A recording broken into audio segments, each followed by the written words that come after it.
रात के ठीक 1:15 हुए थे। ये कहानी है कालीखेड़ा नाम के एक छोटे से गांव की, जहां रात होते ही गांव के सभी घरों के दरवाजे लोग बंद कर देते थे। गांव के लोग कहते हैं कि जंगल के पास कई साल पुराना बरगद का पेड़ है, जहां रात के 12 बजे एक औरत की काली परछाई घूमती रहती है। उसी गांव के एक कोने में बसा एक मिट्टी का घर था, जिसमें अर्जुन अपनी पत्नी के साथ रहता था। एक रात की बात है, जब दोनों अपने घर में बैठकर बातें कर रहे थे। अर्जुन, सुना है अपने गांव के पास जो जंगल है वहाँ कई साल पुराना बरगद का पेड़ है। लोग कहते हैं कि अमावस की रात उस बरगद के पेड़ के पास रात के 12 बजे किसी औरत की काली परछाई घूमती रहती है। क्या ये बात सही है? और हाँ, आज तो अमावस की रात है। अर्जुन, मुझे तो बहुत डर लग रहा है। मीना, सुना तो मैंने भी है कि हर अमावस की रात को ठीक 12 बजे उस बरगद के पेड़ के पास किसी औरत की काली परछाई घूमती है। पिछले अमावस को अपने गांव के जो रामलाल काका है, उनको वो काली परछाई उस बरगद के पेड़ के पास घूमती हुई दिखाई दी थी। तभी अचानक उन दोनों को दरवाजे के बाहर से एक जानी पहचानी आवाज सुनाई दी। भैया, दरवाजा खोलो, मैं रोहित हूँ, आपका छोटा भाई, जल्दी दरवाजा खोलो। आवाज सुनते ही दोनों के पैरों तले जमीन खिसक जाती है। अर्जुन को ऐसा लग रहा था कि ये आवाज तो जानी पहचानी है, लेकिन उसकी हिम्मत नहीं हो रही थी दरवाजे के पास जाने की। अर्जुन, ये किसकी आवाज है? रात के 9 बज रहे हैं और इस समय गांव का कौन इंसान हमारे घर के दरवाजे से आपको आवाज दे रहा है? मुझे तो बहुत डर लग रहा है। तुम दरवाजा मत खोलो अर्जुन, आज अमावस की रात है। कहीं वो बरगद के पेड़ की काली परछाई तो नहीं है दरवाजे के बाहर? नहीं मीना, ये तो एक जवान लड़के की आवाज लग रही है। मुझे ऐसा क्यों लग रहा है कि ये मेरे छोटे भाई रोहित की आवाज है। मीना, दरवाजे के बाहर रोहित तो नहीं है? तुम रुको, मैं अभी दरवाजा खोलता हूँ। नहीं अर्जुन, तुम्हें मेरी कसम, दरवाजा मत खोलो। तुम्हारा छोटा भाई रात को इस वक्त कैसे आ सकता है? रोहित तो शहर में है। नहीं अर्जुन, ये कोई छलावा है जो आपके भाई की आवाज में आपसे दरवाजा खोलने को कह रहा है।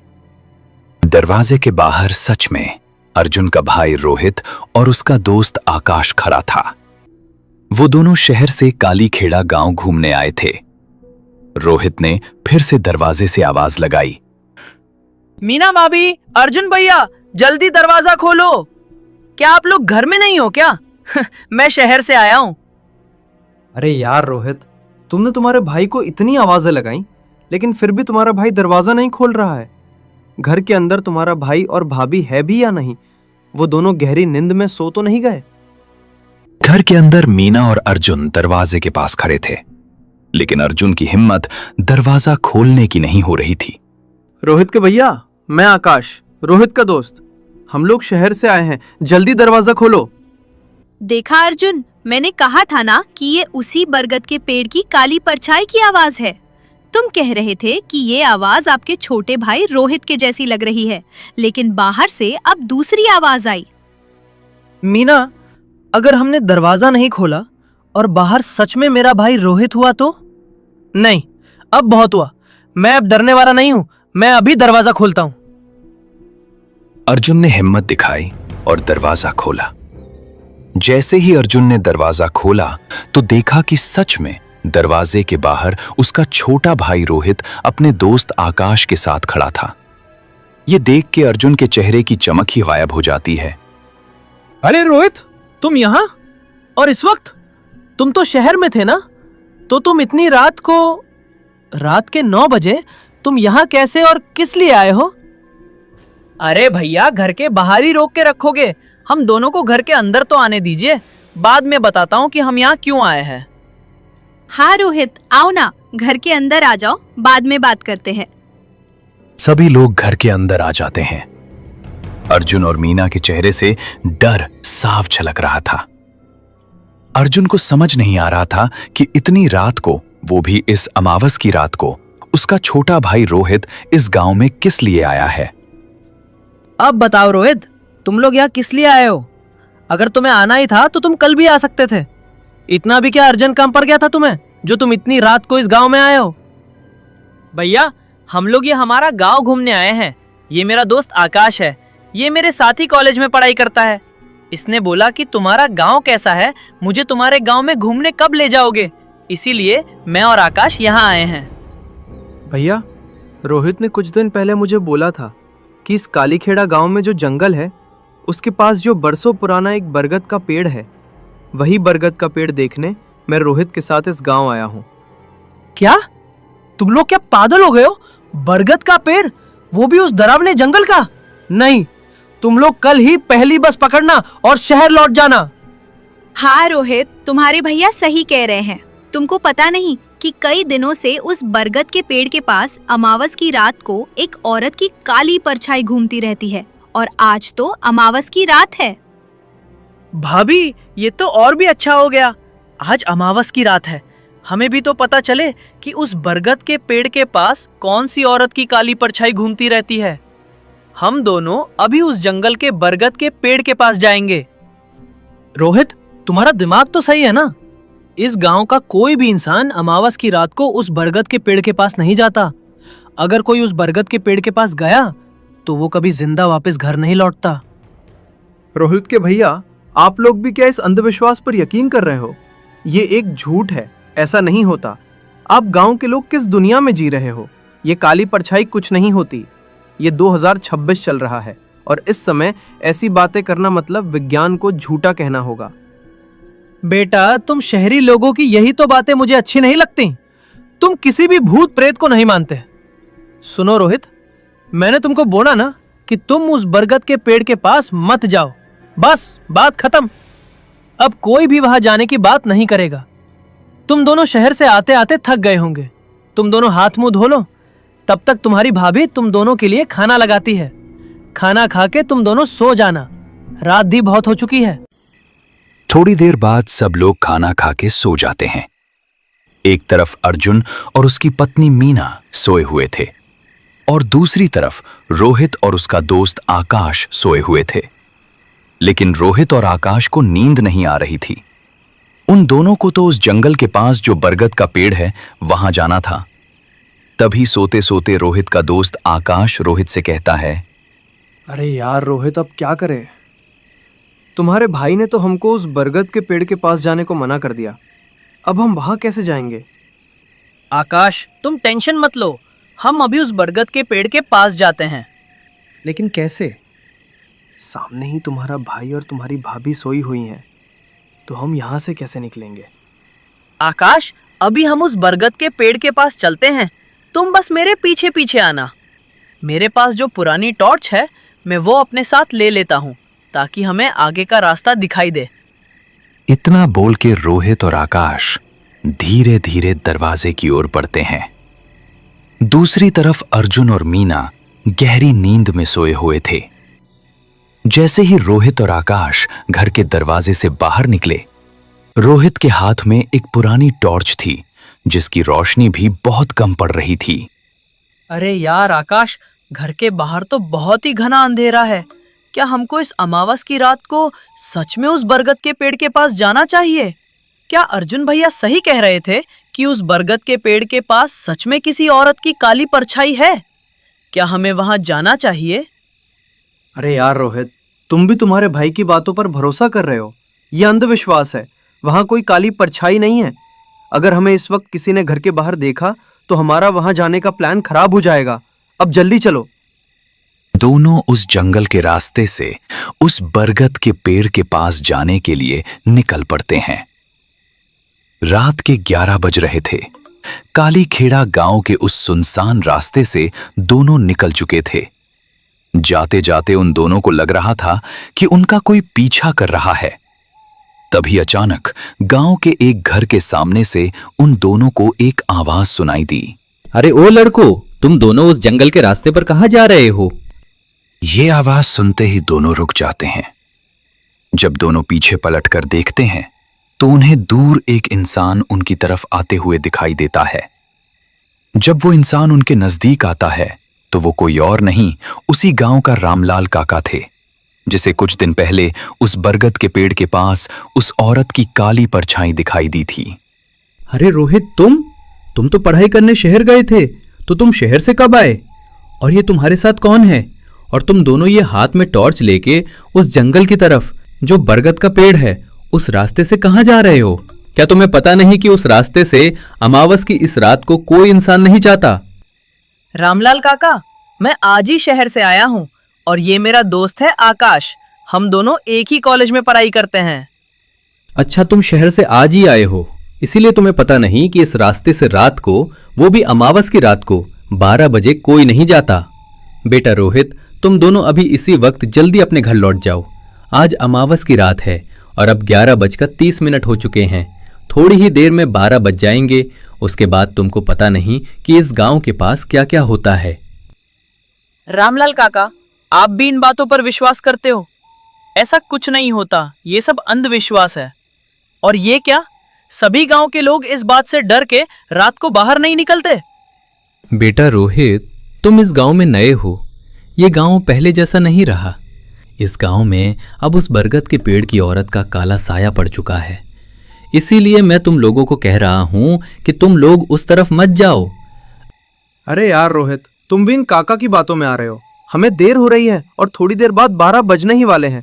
हमको तो पता चले कि उस बरगद के पेड़ के पास अमावस की रात ठीक 12 बजे किस औरत की काली परछाई घूमती रहती है। अब चलो जल्दी।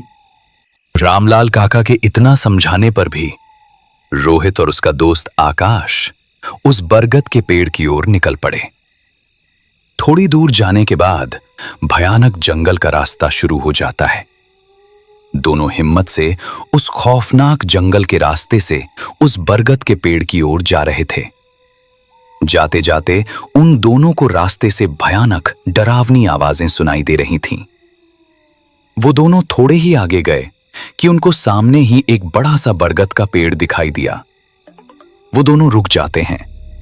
आकाश, वो देखो, वही है वो कई साल पुराना बरगद का पेड़ जिसकी बातें भैया कह रहे थे कि इसी बरगद के पेड़ के पास किसी औरत की काली परछाई घूमती रहती है। लेकिन मुझे तो यहाँ कोई भी परछाई नहीं दिखाई दे रही है। अरे यार रोहित, तुम्हारे भाई ने हमसे मजाक किया होगा। यहाँ तो ना काली परछाई है ना ही वो औरत। अगर होती तो हमें दिखाई क्यों नहीं दे रही है? लेकिन आकाश, क्या उस बरगद के पेड़ के पास जाना सही रहेगा? क्या हमें घर वापस चलना चाहिए? मुझे तो बहुत डर लग रहा है। भैया ने भी कहा और रामलाल काका ने भी यही कहा था कि इस बरगद के पेड़ के पास एक औरत की काली परछाई घूमती रहती है। अरे यार रोहित, तुम तो एक खुददार और निडर लड़के थे, तो तुम्हें ये क्या हो गया है? जैसे ही हम इस गांव में आए तुम तो डरपोक बन गए हो। कुछ नहीं होगा, चलो जल्दी उस बरगद के पेड़ के पास जाके तो देखते हैं कि वहां क्या है। दोनों ने हिम्मत की और उस बरगद के पेड़ की ओर जाने लगे। जैसे ही वो दोनों उस पुराने बरगद के पास गए, तभी अचानक वहां की हवाओं में अजीब सी खुशबू आने लगी, जैसे किसी औरत ने फूलों की माला पहनी हो और उन फूलों से वो खुशबू आ रही हो। आकाश, तुम्हें यहाँ फूलों की खुशबू आ रही है क्या? हाँ रोहित, फूलों की खुशबू तो मुझे भी आ रही है। अरे भाई रोहित, ये जंगल है, यहाँ कई तरह के फूलों के पौधे होते हैं, खुशबू तो आएगी ही। तुम भी डर रहे हो और मुझे भी डरा रहे हो। आकाश, अब हमें जल्दी यहाँ से निकलना होगा। मुझे यहाँ कुछ ठीक नहीं लग रहा है। चलो आकाश, अब हम घर वापस चलते हैं। अरे ये क्या बोल रहा है तू रोहित? अब तो 12 बजने में 5 ही मिनट बाकी है। 12 तो बजने दो। यहाँ सच में कोई औरत है कि नहीं? गांव के लोग कहते हैं कि अमावस की रात को ठीक 12 बजे इस बरगद के पेड़ के पास किसी औरत की काली परछाई घूमती रहती है। आज तो देख कर ही जाएंगे कि सच में यहाँ किस औरत की काली परछाई है। तभी अचानक बरगद के पेड़ से किसी औरत के हंसने की आवाज आने लगती है। आवाज सुनते ही दोनों डर के मारे पीछे हट जाते हैं। तभी पेड़ से एक औरत की आवाज आई। अच्छा हुआ शहर के लड़कों, तुम दोनों मेरे पास आ गए। मुझे बरसों से तुम्हारे जैसे जवान लड़कों की ही जरूरत थी। तुम दोनों के खून से मैं अपनी भूख मिटाऊंगी। अब यहां से तुम दोनों को कोई नहीं बचा सकता। इस जंगल में मेरी हुकूमत चलती है। और आज तो अमावस की रात भी है। आकाश, जल्दी यहाँ से भागो। इस बरगद के पास सच में औरत की आत्मा है। अर्जुन भैया ने मुझे इतना समझाया, लेकिन मैं उनकी बात समझ नहीं पाया। जैसे ही दोनों भागने ही वाले थे कि उनके सामने ही वो काली परछाई वाली औरत आ जाती है। ये देख के दोनों उल्टे पांव रास्ते से भागने लगते हैं, लेकिन जैसे ही दोनों रास्ते से भागने लगे तो उनके पीछे भी वो औरत थी और आगे भी। दोनों तरफ से उस काली परछाई वाली औरत ने उन दोनों का रास्ता रोक लिया। अब रोहित और आकाश बुरी तरह वहां फंस चुके थे। वो आगे भी नहीं जा सकते थे और ना ही पीछे। अरे ओ शहरी लड़कों, अब तुम मेरी कैद से भाग नहीं सकते। तुम दोनों ना आगे जा सकते हो ना पीछे। अब तुम दोनों को मुझसे कौन बचा सकता है? हमें जाने दो। हमने तुम्हारा क्या बिगाड़ा है? हम तो इस गांव में रहते भी नहीं हैं। हम तो शहर से आए हैं। हमें माफ कर दो। हम अब कभी इस बरगद के पेड़ के पास नहीं आएंगे। नहीं, मैं तुम दोनों को क्यों छोड़ दूं? मुझे बहुत दिनों से कुछ खाने को नहीं मिला। बहुत दिनों से मैं भूखी थी। अब तुम दोनों से मैं अपनी भूख मिटाऊंगी। तभी उस काली परछाई ने उन दोनों को पकड़ा और घसीटते हुए पेड़ों के घने अंधेरे में ले जाने लगी। वो काली परछाई वाली औरत रोहित और आकाश को लेकर कहीं अंधेरे में ओझल हो गई। दूसरी तरफ रामलाल अर्जुन के दरवाजे के पास आया और दरवाजा खटखटाने लगा। जैसे ही बाहर से रामलाल काका की आवाज सुनी, अर्जुन और मीना नींद से उठ जाते हैं। जब वो दोनों उठे तो वहां रोहित और उसका दोस्त आकाश नहीं थे। ये देख के अर्जुन घबरा जाता है। अर्जुन, अरे ओ मीना, जल्दी दरवाजा खोलो। अगर थोड़ी भी देर हो गई तो अनर्थ हो जाएगा। अर्जुन, रोहित और उसका दोस्त कहाँ गए? यहाँ तो वो दोनों नहीं है। कहीं वो दोनों उस बरगद के पेड़ के पास तो नहीं चले गए? मीना, तुम सही कह रही हो। शायद वो दोनों उसी बरगद के पेड़ के पास गए होंगे। ये बातें हम बाद में करते हैं। शायद दरवाजे पर कोई है। चलो देखते हैं बाहर कौन है। जैसे ही अर्जुन ने दरवाजा खोला तो दरवाजे के बाहर रामलाल काका दिखाई दिए। वो बहुत ही डरे हुए थे और उनके शरीर से पसीना निकल रहा था। रामलाल काका, आप इस वक्त मेरे घर में? क्यों, क्या हुआ? इतनी रात को, वो भी रात के 1 बजे, आप मेरे घर क्यों आए हो? अर्जुन, अनर्थ हो गया। तुम्हारा भाई और जो उसके साथ आया हुआ शहरी दोस्त है, वो दोनों उसी पुराने बरगद के पेड़ की ओर गए हैं। मैंने तुम्हारे भाई को बहुत समझाया, लेकिन तुम्हारा भाई रोहित और उसके दोस्त ने मेरी बात नहीं मानी और वो उस रास्ते से आगे चले गए। ये क्या बोल रहे हो रामलाल काका आप? अगर वो दोनों उस बरगद के पेड़ के पास गए हैं तो आज उनके साथ कुछ तो बहुत बुरा होने वाला है। मैंने रोहित को 10 बार समझाया था कि उस बरगद के पेड़ के पास मत जाना, तो भी वो दोनों उस बरगद के पेड़ के पास गए। अब क्या होगा रामलाल काका? मुझे तो बहुत डर लग रहा है। अर्जुन, अभी भी देर नहीं हुई है। हम अब भी उन दोनों को बचा सकते हैं। हमें जल्दी उस बरगद के पेड़ के पास जाना होगा, इससे पहले कि वो काली परछाई उन दोनों को कुछ करे। और हाँ, हमें हमारे हाथ में मशाल लेनी होगी, क्योंकि वो काली परछाई सिर्फ आग से ही डरती है। तभी रामलाल काका और अर्जुन दोनों ने अपने हाथों में जलती हुई मशाल ली और उस बरगद के पेड़ की ओर निकल पड़े। जाते जाते रास्ते से अजीब तरीके से जंगली जानवरों की आवाजें आ रही थीं। रात के ठीक 1:15 हुए थे। दोनों हाथों में मशाल लिए उस जंगल के पास जो बरगद का पेड़ है, उस रास्ते से जा रहे थे। कुछ ही देर बाद दोनों उस बरगद के पेड़ के पास पहुंचे। जब दोनों वहां गए तो उन दोनों को उस बरगद के पेड़ के पास ना रोहित दिखा, ना ही उसका दोस्त आकाश। रामलाल काका, यहाँ तो कोई नहीं है, ना रोहित ना उसका दोस्त। कहीं उन दोनों को उस औरत ने कुछ कर तो नहीं दिया होगा? बेटा, अगर यहाँ कोई नहीं है तो हम थोड़ा और आगे जाके देखते हैं। हो सकता है रोहित और उसका दोस्त सामने चले गए हों। इतना बोल के दोनों मशाल लिए आगे जाने लगते हैं।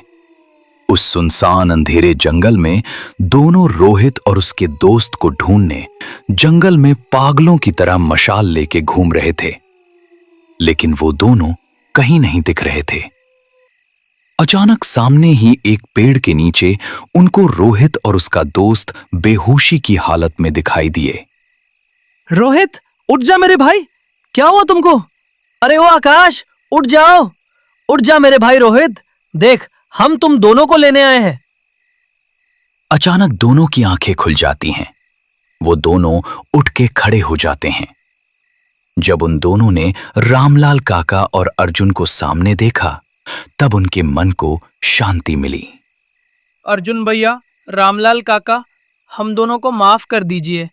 हमने आप लोगों की बात नहीं सुनी। आप दोनों सच कहते थे, उस बरगद के पेड़ के पास सच में एक औरत की काली परछाई है। मैंने तुम दोनों को इतना समझाया कि उस बरगद के पेड़ के पास मत जाओ, तो भी तुम बिना पूछे, हमें बिना बताए छुपके से यहाँ इस भयानक जंगल में आ गए। अब ये बातें करने का कोई मतलब नहीं है अर्जुन। हमें इस जंगल से जल्दी घर की ओर निकलना होगा। कहीं ऐसा ना हो कि हम इन दोनों को बचाने आए और हम खुद ही इस जंगल में कैद हो जाएं। इसीलिए हमें जल्दी वो काली परछाई वाली औरत आने से पहले यहां से निकलना होगा। सभी लोग उस जंगल से अपने घर की ओर निकलने लगते हैं। रोहित और उसके दोस्त की किस्मत अच्छी थी कि वो उस अमावस की रात को इस जंगल से जिंदा घर वापस लौट रहे थे। तब से उस जंगल के बरगद के पेड़ के पास अमावस की रात को गांव का कोई भी इंसान भूल कर भी नहीं जाता। इसीलिए कहते हैं, बड़ों की बात मान लेनी चाहिए। भले ही वो अनपढ़ हों और हम पढ़े लिखे, लेकिन कभी कभी अनपढ़ लोग पढ़े लिखे इंसानों को समझदारी की बातें सिखाती है।